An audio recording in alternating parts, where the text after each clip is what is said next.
By hour 4, your body is already doing something most people never notice. By hour 24, it's doing something completely different. By hour 72, it's doing something that surprised even me. If you've ever fasted and wondered what was actually happening inside you at each stage, not the vague version, the actual hour-by-hour biology, you've probably never gotten a straight answer. Today, I'm walking through exactly what happens in your body at every stage of a fast, from the first hour to the 72nd. Some of it will change how you fast completely. Fasting content is everywhere right now, and almost none of it agrees on the basics. Everyone talks about hour 16 like it's a magic switch. Autophagy turns on, fat burning kicks in, your metabolism transforms the moment the clock hits that number. It's almost never explained properly, and the number gets repeated so often that people stop questioning where it actually came from or whether it applies to them specifically. Most people who fast have tried it once, felt hungry, felt confused about what was actually happening inside them, and quit. Not because fasting doesn't work, but because nobody explained what to realistically expect at each stage along the way. Here's the counterintuitive part. A study following fasting participants found that most of the dramatic biological shifts people associate with early fasting don't actually start until well past the point most people give up and break their fast out of frustration. That gap between what's actually happening inside the body and what people think is happening based on thumbnails and headlines is exactly why so many fasts end early for no real physiological reason at all. People aren't failing at fasting. They're being told the wrong timeline. So today, no vague timelines and no recycled claims. Just what's actually happening in your body, hour by hour, from 0 all the way to 72, backed by what the research actually shows at each stage of the process. For the first few hours of any fast, your body is still finishing the meal you already ate. Nothing dramatic has started yet, no matter how disciplined you feel sitting there watching the clock. Digestion and nutrient absorption from a typical meal generally continues for 3 to 4 hours after eating, during which blood sugar and insulin remain elevated purely from that last meal, not from anything related to the fast itself. If you're checking the scale or monitoring your energy levels in hour 2, expecting some noticeable shift, you're checking far too early. This stage is genuinely just your last meal, finishing its job in the background while you go about your day, largely unaware anything is happening at all.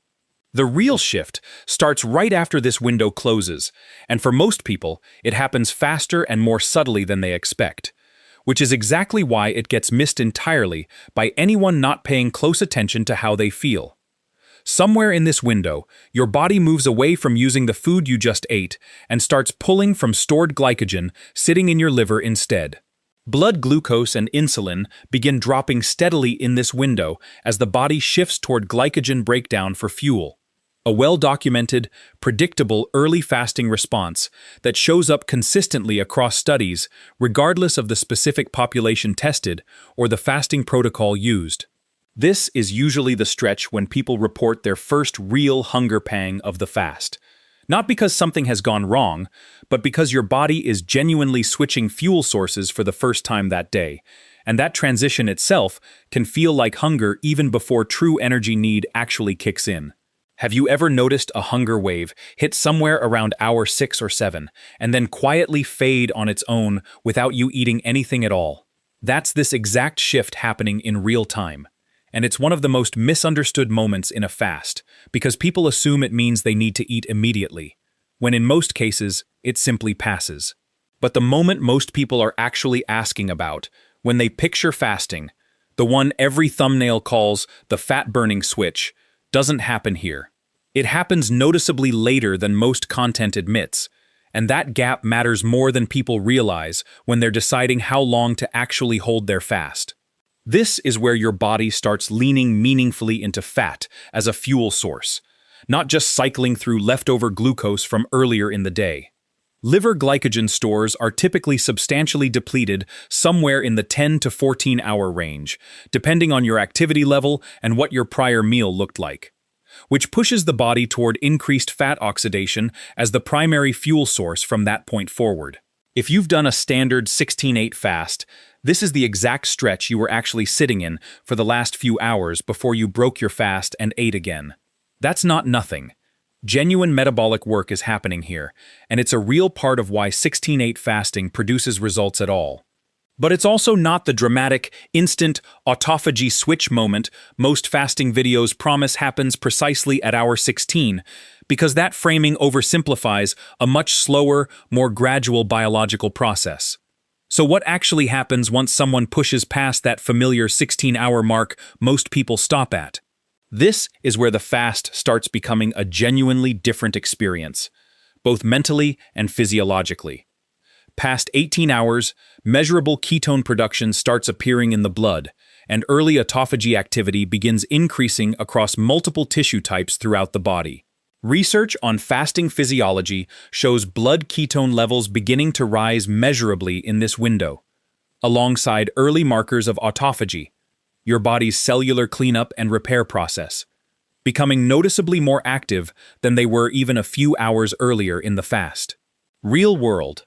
People who fast for a full, uninterrupted day, rather than just overnight plus a skipped breakfast, are the ones actually reaching this stage consistently. This is genuinely closer to the switch everyone talks about online. It's simply arriving later on the clock than most fasting content is willing to admit, probably because a later, less dramatic number is harder to fit onto an exciting thumbnail. Past 24 hours is really where fasting stops behaving like a daily habit and starts becoming something categorically different, both in what it demands from your body and in what it can actually deliver in return. This window produces some of the most significant hormonal shifts of the entire fast, and it's where the biology genuinely starts looking dramatic on paper. Research has found growth hormone output increasing substantially during a 2-day fast compared to baseline levels, alongside autophagy activity accelerating meaningfully across multiple tissue types, as fasting duration extends well past the 1-day mark. This is not a beginner stage, and it shouldn't be treated like one just because the biology sounds impressive in a video. Two people doing the exact same 48-hour fast can have very different experiences depending on how metabolically prepared their body already is going in. Something worth understanding fully before attempting this window for the first time, ideally after building a consistent, shorter fasting habit over several weeks or months first.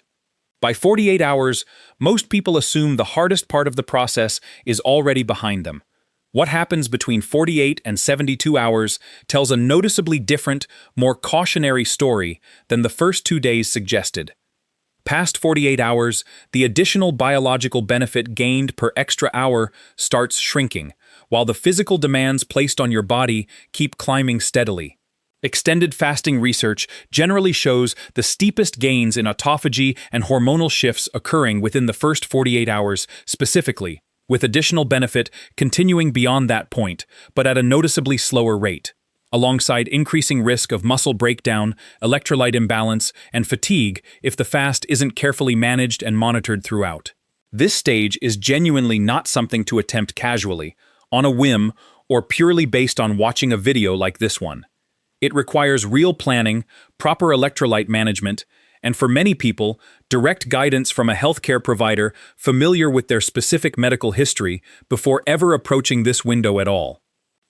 Before I give you the exact steps, the one mistake that turns a good fast into a genuinely risky one is coming up next, and it's far more common than most people think.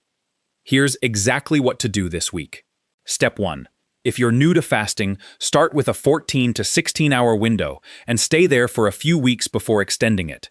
Don't chase hour 24 or hour 48 before your body has genuinely built the foundation to handle it well. Step 2. Track how you feel at each stage of the fast, not just the number on the clock. Note when hunger hits and when it naturally fades.